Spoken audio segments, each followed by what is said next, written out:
There's an old horse proverb that says, for every horse there's only but one rider, and for every rider there's only but one horse.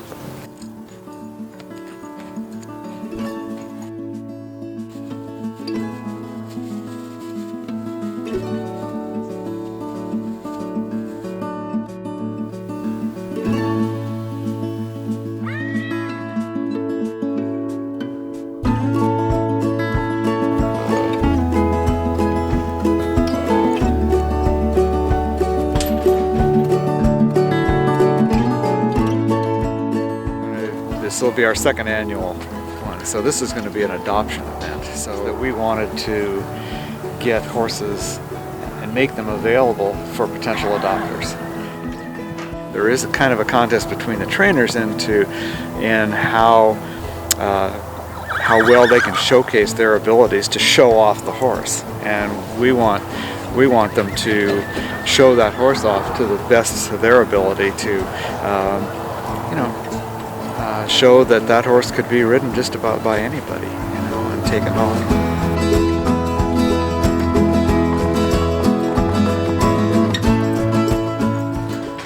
Of all the horses you could have chosen, you chose this one. Yeah, I chose her kind of on her looks. I mean, she's a pretty cute little horse, and she's got looks like she has an ability to move pretty well. When I saw her in the pasture trotting around.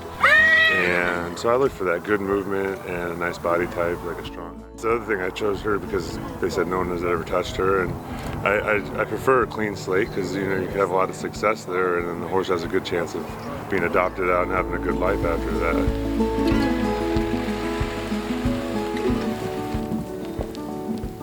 What do you look for in the trainers that are working with the horses for Rescue Revolution?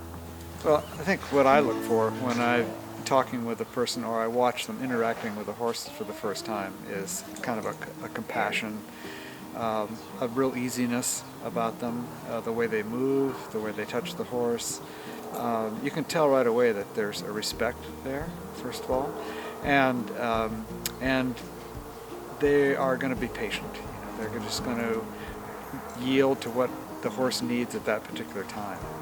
And that's the important thing, is that they're all going to be different, and some of them are going to respond in one way, some of them are going to respond a different way, and so you have to make adjustments for that, and so you need to be flexible, kind, considerate. I mean, it's just those basic things, and the results are so much better when that happens.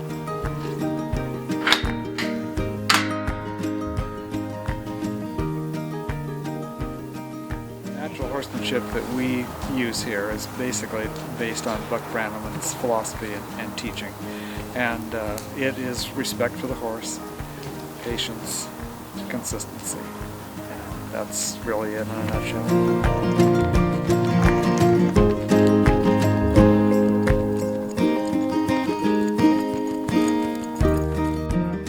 Surprisingly, she's been really easy to be able to get hands on.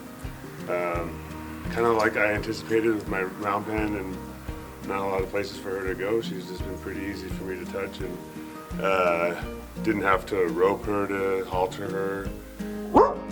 Hey, I have a lot of dogs like that. The only thing I think that scares her a little bit is the plastic bag, which we started a little bit of the last couple of days, so we can hopefully show some of that. Let's see how that goes today, but we finished off on a good note. I mean, but she'll put an halter on her, tie her up, brush her,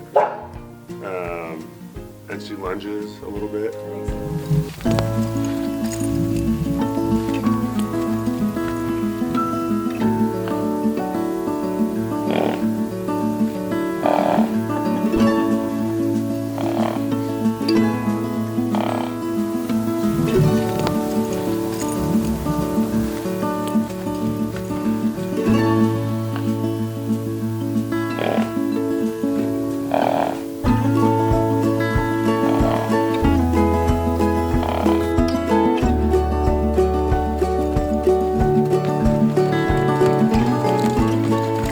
Warm Springs horses that are in the Rescue Revolution are kind of unique, I think, because they are very resilient. they've come out of the wild, they've survived on their own for a short time before they came here, and they bond really quickly with the person that they're going to be working with, and they're just so tough. They're just if you look at their feet and their legs, they're not brittle at all. They're substantial, and so they're the kind of horse that you can really rely on, out there in a trail ride in rough conditions. I would much rather be on one of them than anything else.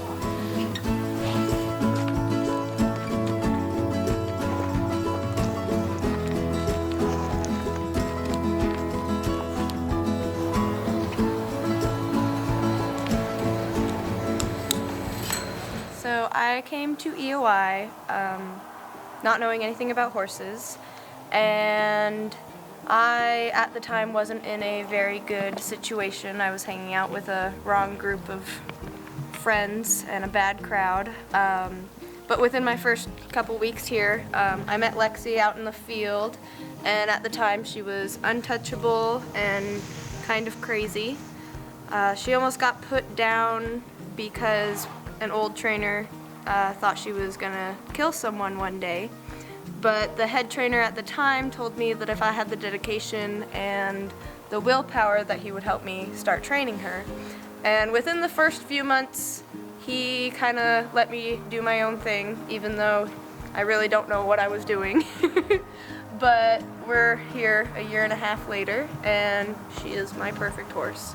She's a horse of a lifetime, and we are starting to jump finally.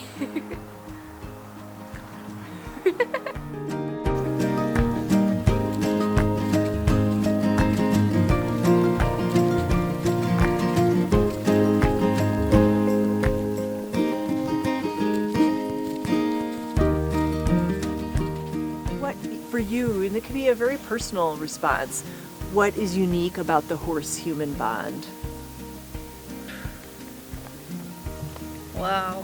I came from a very dysfunctional, painful childhood, and I spent most of my time in the barn with my horse.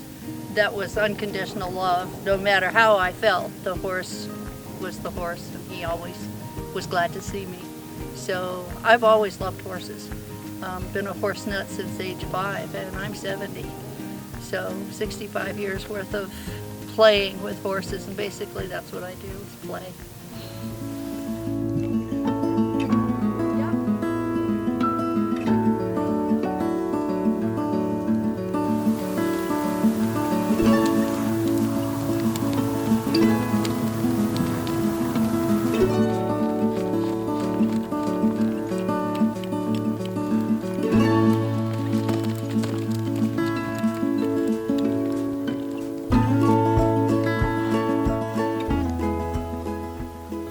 I think Betty would make it a really good horse. Like, her movement is incredible. Like, watching her move. I'd love to do like cowboy dressage, or even if somebody did regular dressage on this horse, a little dressage pony. Woo! Teach her how to jump. The horse can pick up her feet too, so you can jump. A little jumping pony. A year's work is, just think of it, it's not that long. You just put her in school for a year, she comes back a different animal.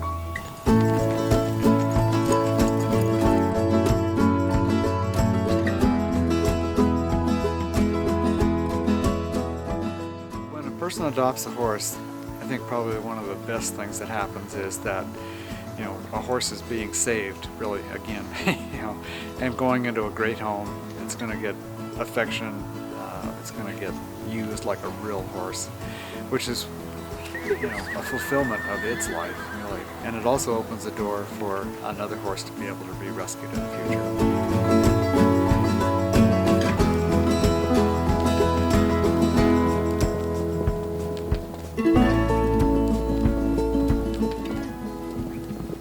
They're not throwaway animals. There's some beautiful horses out here that just need the love and the care and the opportunity to be